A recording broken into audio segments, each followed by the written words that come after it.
Let's solve a problem about finding the height of a tall building using trigonometry. Here's our problem. The distance between two buildings is 24.5 meters. We need to find the height of the taller building to the nearest meter. If the angle of elevation from the top of the shorter building to the top of the taller building is 85 degrees, and the height of the shorter building is 40 meters, let's visualize this problem with a diagram. First, let's draw our two buildings. The shorter one on the left is 40 meters tall, and we need to find the height of the taller one on the right. From the given information, we know the distance between them is 24.5 meters. The angle of elevation from the top of the shorter building to the top of the taller one is 85 degrees. This forms a right triangle, which we will use to solve this problem. Let's see if we have a trig function that we can use to solve this problem. Given we want to find the length of the triangle that is part of the height of the tallest building, we can see that it is opposite our angle of 85 degrees.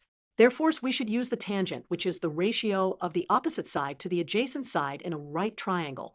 In our case, the opposite side is the difference in height between the two buildings, h2 minus h1. The adjacent side is the distance between the buildings, d. Now, we can do a little bit of algebra and solve this equation for h2, which is what we want to find. Now, let's substitute the known values. Using a calculator, we find that tan 85 degrees is approximately 11.4301.